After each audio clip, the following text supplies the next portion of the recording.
शिव की कृपा किस प्रकार से बरसती है।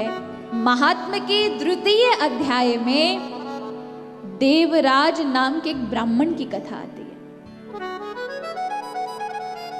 यहां पर वर्णन ऐसा आता है कि शीत किरात नगरे ब्राह्मणो ज्ञान दुर्बलः। किरात नाम का एक नगर था जहां एक देवराज नाम का ब्राह्मण रहता था। अब मैं कथा को थोड़ा ज्यादा विस्तार नहीं दूंगी, थोड़े से उसमें श्रवण करेंगे, सार सार में जानने की चेष्टा करेंगे।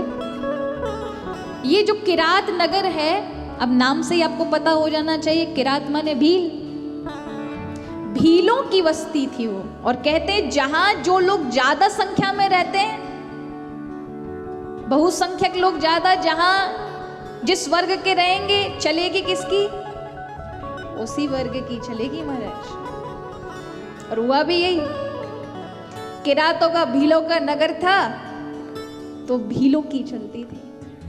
और वहां ऐसा नहीं कि केवल भील ही रहते थे, वहां ब्राह्मण बनिया छत्री सभी रहते थे, सभी लोग, लेकिन भीलों की वृत्ति उन्हें प्राप्त थी। उनमें देवराज जो ब्राह्मण था वो ज्ञान में दुर्बल था। यानी जो ब्राह्मण जन्म प्राप्त होता है वो किस लिए होता है, ज्ञान मार्ग के लिए होता है। ब्राह्मण वर्ण प्राप्त करने का अर्थ है कि भगवान ने जीवन में एक नई दिशा दी है कि तुम इस जन्म में मुझे प्राप्त करने की सामर्थ्य रखते हो। लेकिन ब्राह्मण वर्ण में भी कभी आध्यात्मिकता की ओर जीवन ना जाए, प्रभु की ओर कभी मन ना जाए, तो जीते जी ब्राह्मणत्व की हत्या है। तो यहाँ ये सबसे दुर्बल, ना कोई गायत्री है, ना कोई भजन पूजा है, ना जीवन में नाम जप है, ना सत्संग है, ना अच्छे कर्म है। अपितु भील जो शहद आदि बेचते हैं वही काम करता है। ब्राह्मण है, देखो हमारे यहाँ ब्राह्मणों को ज्ञान विषयक चीजों पर ही उनका जीवन यापन होना चाहिए, ग्रंथ आदि का, पूजन विधि का, ये सब, यही ब्राह्मण का जीवन होना चाहिए। लेकिन ब्राह्मण कोई आर्थिक समस्या से है तो हमारी नीति कहती है कि तब आप वणिक का जीवन ले सकते हैं, कुछ समय के लिए आप क्षत्रिय जीवन ले सकते हैं, माने उनकी आजीविका व्यापार आदि करना, ये सब करना। लेकिन ये ब्राह्मण का स्वधर्म नहीं है। कुछ समय के लिए अपने आप को संपन्न करने के लिए ऐसा कर सकते हैं, किसी की वृत्ति को ले सकते हैं, शास्त्र कहता है, पर हमेशा के लिए नहीं। नहीं तो जीवन में पाप होने लगते हैं, भगवत मार्ग छूट जाता है। तो ये नीति संयम बताएं, सदाचार बताएं। तो यहां जो ये देवराज था, इसने तो शुरू से भीलों के काम किए, भीलों के साथ रहा, भीलों का संग, भीलों का खान पान। अब जिसकी वृत्ति संग ही ऐसा हो तो वो कैसे असंग रह सकता है। तो सारे भीलों के जो गुण थे वो उसमें आ गए। जिनके जीवन में भगवत भक्ति आ गई, जिन्हें रुचि हुई प्रभु से, प्रभु को जानने की इच्छा, और उनके जीवन से गलत व्यसन निकल गए। परिवर्तन है, लेकिन यदि व्यक्ति खुद से करना चाहे तब।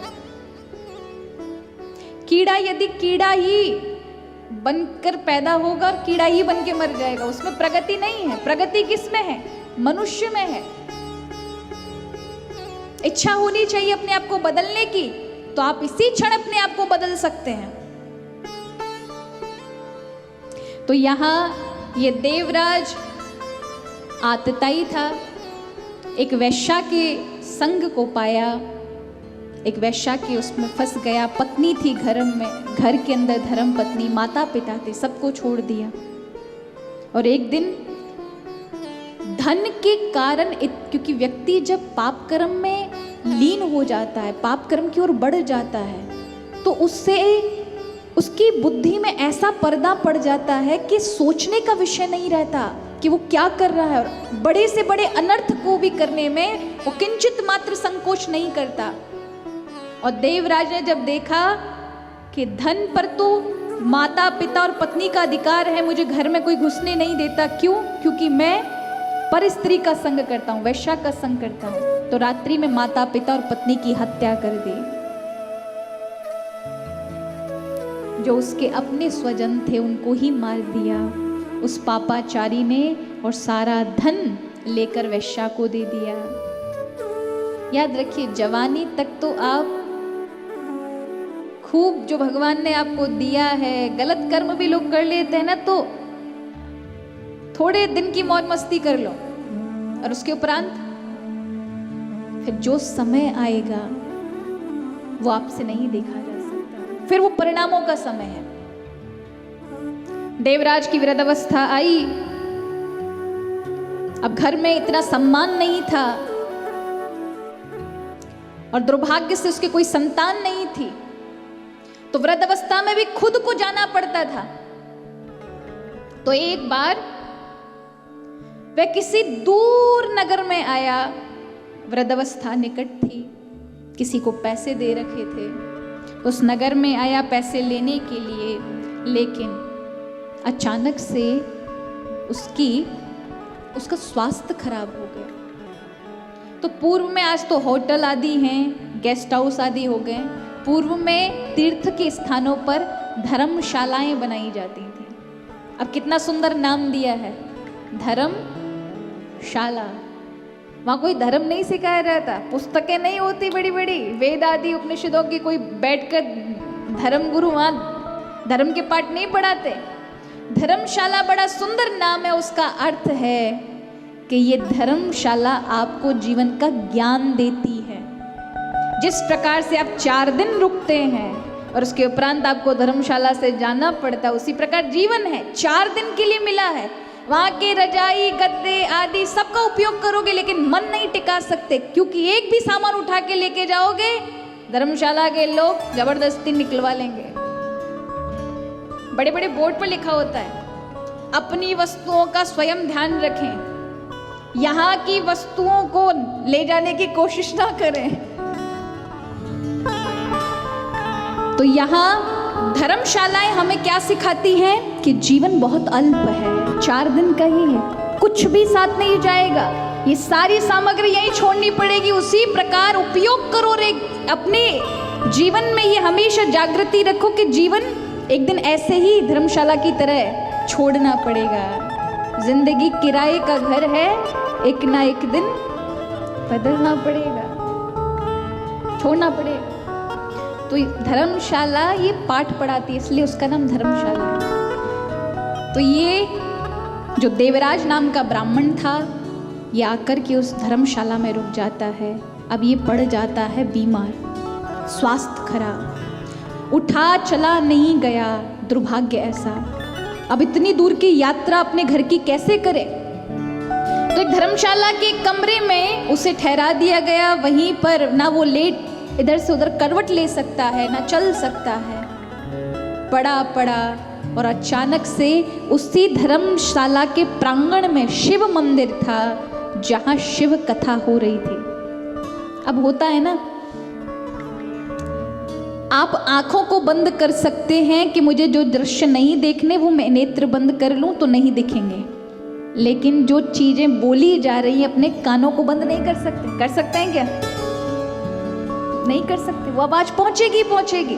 और शिव महापुराण की कथा अनवरत चल रही थी, ना चाहते हुए भी उस देवराज नाम के उस ब्राह्मण के कानों में शिव महापुराण की कथा पड़ रही थी। अब वो क्या करे, स्वास्थ्य ऐसा है, कहीं यहां से जा नहीं सकता, कोई उसकी मदद नहीं कर सकता, अनजाने देश में है। और शिव कथा को जब उसने श्रवण किया, 7वें दिन भूखा प्यासा, और प्राण जैसे ही निकलने को हुए, किए हुए जो बुरे कर्म थे उसके समक्ष प्रकट होने लगे। जिसकी मृत्यु निकट आती है, उसके जीवन में जितने भी उसने गलत कर्म किए हैं वो समक्ष प्रकट होते हैं। इसलिए जीवन को छोड़ने वाला व्यक्ति ये बिल्कुल चाहता है कि उसने जिस जिसका अपमान जिस जिसके लिए गलत करा होगा वो सब मुझे क्षमा कर दें, अन्यथा उसे दोबारा से वो सब पूरा करने के लिए उन्हीं के बीच आना है। तो यहाँ देवराज को 7 दिन शिव कथा श्रवण करने को मिली, और जो ही आज जैसे ही प्राण निकले रो पड़ा, मैंने जीवन में कुछ अच्छे कर्म नहीं किए, हमेशा पापाचार किया, हे महादेव महादेव महादेव करते हुए उसके प्राण छूटे।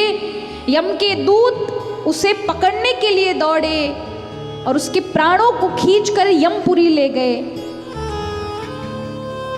लेकिन उसी समय शिवगण भी वहां आ गए, क्योंकि उसने महादेव का जो नाम लिया था, जिसके जीवन के अंत समय में प्रभु का नाम निकला हो, वो साधारण थोड़ी ना हो सकता है। यानी उसके जीवन के सारे कर्म बंधन प्रभु ने हटा दिए, तब जाकर प्रभु का नाम निकलता है। अब एक बात को बड़ी गहराई से समझना, यहाँ जब बोलते हैं कि राम बोलो, राम बोलने का अभ्यास करो जिससे अंत समय राम निकल आए, जन्म जन्म मुनि जतन कराई और अंत राम ना कहवत आई। जीवन भर लोग भगवान के नाम का यत्न करते हैं, लेकिन अंत समय प्रभु का नाम जिह्वा पर आना बहुत मुश्किल है। हमारे अलीगढ़ की घटना है, एक बहुत अच्छे प्रबुद्ध जन है, उन्होंने लोगों को बहुत भगवत नाम के विषय में खूब लोगों को सदुपदेश आदि दिए। वो कहते भगवान ही गुरु हैं, भगवान से ही, किसी को वो गुरु मार्ग की ओर नहीं भेजते थे, वो कहते थे भगवान ही गुरु है, भजन करो, बस भजन करो, ग्रंथ आदि श्रवण करो। और उन्होंने खुद अपने जीवन का ये अनुभव पाया कि जब इस कोरोना काल में उनका स्वास्थ्य बिगड़ा और वे बेड रिडन हो गए, डॉक्टरों ने भी हाथ खड़े कर दिए, तब अचानक से उनके बेटे ने किसी ऐसे अच्छे डॉक्टर को संपर्क किया कि वो टाइम पर मिल गया और उनका सही सुविधा चिकित्सा व्यवस्थाएं मिल गई, तो उनके प्राण बच गए। और जब वह लोगों के बीच में आए तो रो पड़े और उन्होंने कहा, मैंने अपने जीवन में सबको कहा गुरु मत बनाओ, कुछ मत करो, सिर्फ और सिर्फ भगवान का नाम लिखो, पुस्तकों पे प्रभु का नाम लिखो। ऐसा कहने वाला मैं अंत समय की उस यात्रा से लौट कर आ रहा हूं जहां मैं चाहकर भी प्रभु का नाम नहीं ले पाया इस मुख से। इसलिए अभ्यास करो, किसी गुरु की शरण में जाओ, प्रभु का नाम जोर जोर से गाओ, लिखो मत, गाओ, अभ्यास बने, क्योंकि इतना सरल नहीं है प्रभु का नाम मुख से निकल जाना। तो यहां इसके मुख से प्रभु का 3 बार महादेव महादेव नाम निकला, तो ये साधारण नहीं था, अपितु महादेव की कृपा इसके ऊपर बरस गई थी, भोलेनाथ ने इसे अपना लिया। यम के दूत जब ले गए तो चारों ओर से यमपुरी को गणों ने घेर लिया, शिव गणों ने, और घोर संग्राम होने लगा। वो पापात्मा नहीं है, वो साक्षात शिव का स्वरूप है जिसको तुम लेकर आए हो, छोड़ दो उस देवराज को, ये शिव लोग जाएगा। यमराज कहने लगे नहीं नहीं, ये बड़ा पापी है, इसने बड़े पाप कर्म किए, अपने माता पिता की हत्या करने वाला हत्यारा है, ये बड़े बड़े घोर नरकों में जाकर गिरेगा। अब फिर क्या था, यम के दूत लड़ने लगे, शिव के गण उनसे लड़ने लगे, तो यमराज को पता चला, वो दौड़कर बाहर आते हैं, और जब वह सब चीज़ों को देखते हैं तो यम अपने दूतों को डांट कर कहते हैं, मंद बुद्धियों, तुम इसे क्यों लेकर आ गए? याद रखो, जो शिव की कथा का किंच मात्र भी श्रवण पान कर ले, या जिसके मुख से एक भी बार शिव नाम निकल जाए, उसको कभी यहां मत लेकर आना। और विदा करके देवराज को शिवगणों के साथ शिवलोक भेज दिया।